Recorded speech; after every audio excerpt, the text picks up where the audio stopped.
5, 4, 3, 2, 1, 0.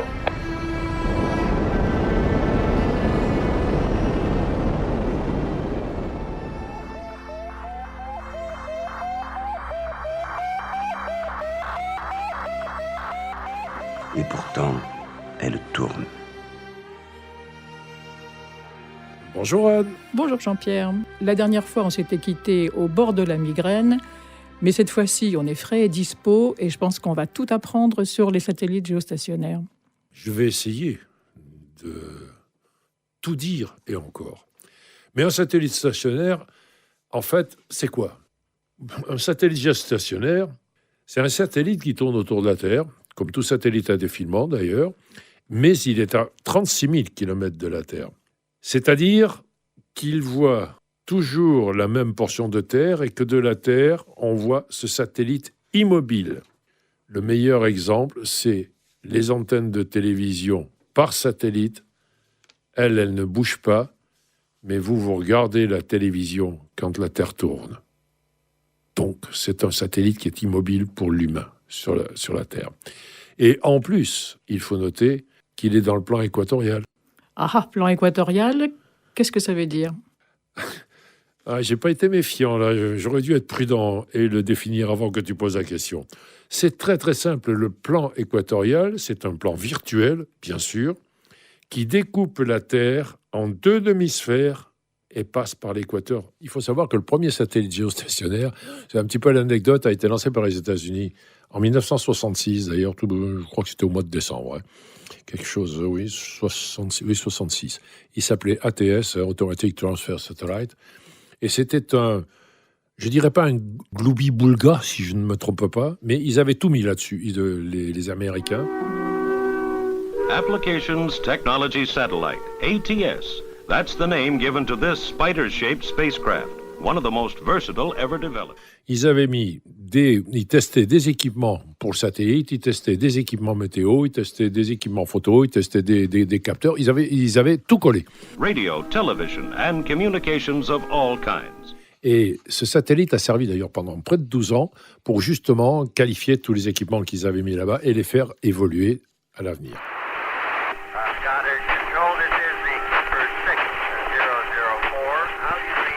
During the spacecraft's 3-year lifetime, it will test out new communications concepts, making it truly a switchboard in the sky. Toutes ces mesures, elles sont faites uniquement pour étudier, relever, analyser. Alors, c'est toujours pareil, on repart sur 2 types de mesures. Il y a des mesures que je qualifierais de techniques, surtout sur l'ensemble des équipements qui ont été montés sur ce satellite ATS. Et il y a aussi des mesures, bien évidemment, des mesures météo. Mais il faut savoir quand même qu'un satellite météo géostationnaire, il n'est pas fait que pour ça, parce que les données, c'est à 36 000 km, la résolution au sol n'est pas très forte. Hein. Mais il faut savoir quand même que ces satellites ont surtout pour but, vu cette vue globale qu'ils ont sur la Terre, de prévenir tout ce qui est turbulence, phénomènes et météo dangereux.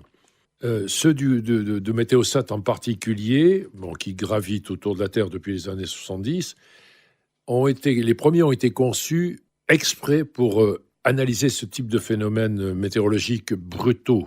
En plus de la prévention que nous apportent ces satellites géostationnaires, ils nous permettent d'anticiper précisément les changements climatiques pour mieux les freiner. Par exemple, disparition de la forêt amazonienne, par exemple, les incendies, les conséquences des incendies volontaires que l'on a pu voir. Et les informations qu'ils donnent permettent aux climatologues, puisqu'on ne parle plus de météorologues, maintenant on parle de climatologues, et climatologie, climatologue. Les climatologues ont des informations extrêmement précises pour justement dire, attendez, il faut faire gaffe à tel endroit, regardez ce qui se passe, tel dégagement de fumée, ça va donner ça, ça va donner ça. Voilà ce qu'est un satellite géostationnaire avec les renseignements et les informations qu'il peut donner. Et c'est ça qu'on voit tous les jours à la télé ou qu'on entend à la radio, parce que les bulletins météorologiques, surtout avec les problèmes de changement climatique, on les étudie de plus en plus, on les écoute de plus en plus. Surtout dans les chaînes météo en continu. Il y a des chaînes météo en continu auxquelles on se réfère très souvent. La météo à la radio, c'est un exercice difficile. Il faut essayer en 1 minute de brosser un tableau du temps qu'il fait sur l'ensemble de la France. Et la seule différence avec la télévision, c'est qu'à la radio, il n'y a pas l'image. C'est très intéressant d'ailleurs, c'est assez amusant parce que la première météo qui est passée à la télévision est passée en 1946 avec un monsieur qui dessinait sur une carte carton les vents et les températures en disant là c'est nuageux. Hein. Les images que l'on peut voir à la télévision sont des images effectivement qui sont vivantes puisque un satellite géostationnaire donne des images vivantes, c'est du temps réel permanent. Et lorsqu'elles sont couplées avec des logiciels de simulation que les météorologistes ont mis en place, on devrait pouvoir disposer d'informations météorologiques très très précises. C'est pas encore tout à fait le cas. Ou alors on nous dit pas tout. On peut le constater assez souvent, chacun chez soi. Bon, voilà pour le géostationnaire. Si on passait maintenant au satellite à défilement, qu'est-ce que c'est ? C'est un satellite qui tourne autour de la Terre, qui est incliné sur l'équateur entre 700 et 850 km. Là, je parle pour les satellites météo, parce qu'il y a d'autres satellites scientifiques qui peuvent tourner à des inclinaisons différentes. Ces satellites météo sont des satellites polaires, avec leur forte inclinaison sur l'équateur, mais qui sont en plus héliosynchrones. Et pour la plupart, ils sont rétrogrades. Encore 2 mots savants.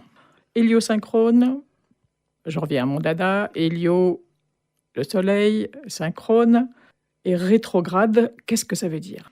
Alors, héliosynchrone, c'est relativement facile dans la mesure où le satellite qui tourne en sens inverse de la rotation de la Terre passe 2 fois par jour au même endroit et à la même heure solaire. Sur n'importe quelle surface du globe, il passera 2 fois par jour à la verticale du même endroit. C'est-à-dire qu'on prend Pornic, par exemple, puisque nous sommes à Pornic, le satellite va passer 2 fois dans la journée à la verticale du même endroit et à la même heure solaire. Et balaye toute la Terre comme ça, en rotation. Absolument. Alors maintenant... Rétrograde. Rétrograde. Ça peut être amusant comme mot. Hein. Mais dans le cas d'un satellite, qu'est-ce que c'est qu'un satellite rétrograde ? Quand on prend la Terre, elle tourne de l'Est vers l'Ouest. Et si on met l'orbite du satellite sur le plan équatorial, il va tourner de l'Ouest vers l'Est. C'est-à-dire qu'il tourne en sens inverse. La Terre, elle tourne dans ce sens-là. Et le satellite, lui, va tourner dans l'autre sens. Voilà, c'est tout simple. Et quel intérêt ça a ?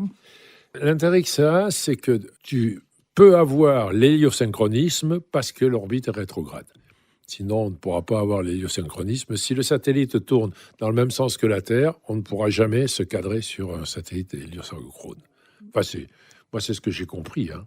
Mais quel est l'intérêt, justement, d'avoir ces mesures 2 fois par jour au même lieu ? Ces 2 fois par jour au même lieu, ça permet de confirmer, parce qu'on va coupler les données du satellite météo à défilement, on va le coupler avec les données du satellite géostationnaire qui, lui, donne du temps réel. Et comme tu as du temps réel sur le satellite à défilement, le passage au même endroit va permettre de donner une analyse très, très fine de ce qui se passe. Et on le retrouve d'ailleurs parce qu'il y a pas mal d'instruments à bord, et on le retrouve parce qu'il y a beaucoup de données. Ils travaillent sur les océans, ils travaillent sur les forêts, on arrive même à travailler en couplant les 2 données sur de la brume, sur le déboisement de certaines forêts quasiment au mètre carré. Quoi. C'est le même type d'instrument que sur les géostationnaires ? C'est le même type d'instrument, mais pas tout à fait avec la même résolution, bien évidemment. On pixelise, comme on dit, la résolution des satellites à défilement, on les pixelise. C'est-à-dire que si on pouvait le comparer à quelque chose qui est connu de tout le monde, aujourd'hui, la télévision est en définition 4K, puisqu'il faut appeler du 4K, eh bien, les satellites à défilement sont dans cet ordre de précision. Donc pour la météo, on a 2 types de satellites et donc de données reçues qui sont complémentaires. Absolument. Lancée en novembre dernier, la mise en orbite de capteurs ultra précis marque le début d'une nouvelle génération de satellites météorologiques. Au cœur de ce déploiement se trouve une pièce cruciale conçue au Québec. Son nom, l'interféromètre. Bardé de 1300 capteurs, il offre un niveau de résolution 100 fois plus élevé que par le passé. Il fournit tant d'informations que seul un superordinateur peut les digérer. Finalement, on améliorera les prévisions météorologiques à court terme, celles qui justement vous font si souvent rager. Simplement, quand je parle du couplage entre les deux satellites à défilement et géostationnaire, on peut imaginer que Badinguet, Napoléon III, n'aurait pas perdu sa flotte en mer Noire à l'époque s'il avait eu ces informations. Parce que la tempête aurait été prévue, on aurait dit attention, à telle heure, il va arriver telle tempête. Donc voilà un petit peu ce à quoi on peut résumer le couplage des géostationnaires et des défilements. Mais oui, c'est sûr qu'on ne peut pas réécrire l'histoire, y compris celle de la météo. Fini les prévisions erronées. Vive la précision. Je reviens à autre chose. Tout à l'heure, tu nous as dit que les pays spatiaux ont des systèmes dédiés à la météo. Tu nous as fait la liste des puissances spatiales qui ont un système météo. Est-ce qu'ils le gardent chacun pour soi? C'est chacun son sien? Ou bien est-ce que ça coopère, tous ces gens-là? Alors, les pays dont j'ai parlé tout à l'heure, que ce soit les USA, ils utilisent deux séries, une série à défilement, les Tyros, et une série géostationnaire, les GOES. La Russie, elle utilise pareil, deux systèmes, défilement, météore, géostationnaire et ZERS. La Chine ne possède qu'un système, mais qui est un système météo géostationnaire, qui s'appelle Fenguin d'ailleurs. Littéralement, je crois que ça veut dire vent et nuages. C'est joli et poétique, non? Très joli, c'est exact. Et l'Europe, qui est une des nations, je dirais nations, en parlant de l'Europe, d'ailleurs, entre parenthèses, qui est une des nations les plus avancées, a deux systèmes, METOP, qui est à défilement, et Météosat, qui était géostationnaire. L'Inde également. Alors l'Inde, ils ont procédé différemment. Eux, ils lancent un satellite qui a deux fonctions, les télécoms et la météo. Il faut signaler qu'il y a quand même un autre type de coopération qui est d'ordre plus politique, moins technique, donc qui relève moins de l'ingénieur, c'est ce que fait l'OMM, Organisation mondiale pour la météo, qui regroupe quand même 193 pays. Et leur but, c'est principalement d'éditer des normes qui permettront, non pas aux États spatiaux, mais aux services météo des différents pays, les 193 pays, d'éditer des normes qui leur permettront de mieux travailler ensemble, à par exemple ne pas travailler avec des centimètres d'une part et des inches d'autre part et des pouces. On sait ce que ça a pu donner une fois dans l'histoire spatiale. 지금 호우주의보가 내려진 전남 남해안과 제주도를 중심으로 장대비가 쏟아지고 있습니다. 밤새 이 지역에선 집중 호우에 대한 대비를 하셔야겠습니다. Alors effectivement, l'OMM est toujours très très présente. Elle est arrivée à coordonner les ensembles des services météo et elle collecte effectivement des données météo parce que leurs services des OMM font de la prévision aussi. D'ailleurs, à titre anecdotique, il faut savoir qu'il y a plus de 22 000 stations au sol, en montagne, sur les bateaux, sur les avions civils, en balises dérivantes, en balises fixes, qui travaillent et qui apportent leurs données à l'OMM. Et 22 000, c'est quand même pas rien. Donc on est arrivé, au travers de ces 193 pays, à avoir une large coopération au niveau de la météo. Écoute, quel chemin a été parcouru depuis l'Antiquité et depuis la première émission qu'on a faite ensemble? Oui, c'est vrai que ce que tu remarques, là, je viens de me rendre compte qu'on vient de parcourir plus de 2 millénaires en parlant uniquement de la météo, qui était visuel avec Aristote, puisqu'il regardait le ciel, il regardait les nuages, il regardait la pluie tomber. Ensuite, on est passé à des mesures physiques avec De Vinci, Torricelli, Fahrenheit, où il y avait des relevés manuels avec les températures, le vent, la pression, la pluie, l'hygrométrie. Donc, on arrive au XXe siècle où ce sont des mesures automatiques qui ont été transmises par voie hertzienne. Hop, hop, la radio est transmise par voie hertzienne. Je te voyais venir, j'étais sûr que tu allais me poser la question. Hertzienne est un nouveau mot. En fait, ce que l'on peut appeler cette transmission des données météo par voie hertzienne, on peut appeler ça de la télédétection. Ah, là, tu n'y couperas pas. Ce sera la dernière fois pour aujourd'hui. Télédétection. Alors là aussi, je me retourne, ma lâcheté bien connue, se retourne vers le Larousse qui dit « C'est une technique d'acquisition à distance d'informations sur la surface terrestre qui est donnée à partir d'aéronefs ou de satellites. » Voilà comment on peut définir la télédétection.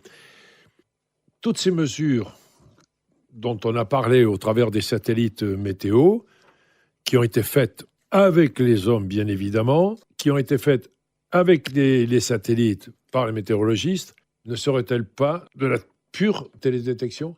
Donc, si je comprends bien, ce qu'on va faire maintenant, ce vers quoi on s'oriente, c'est d'étudier les satellites de télédétection.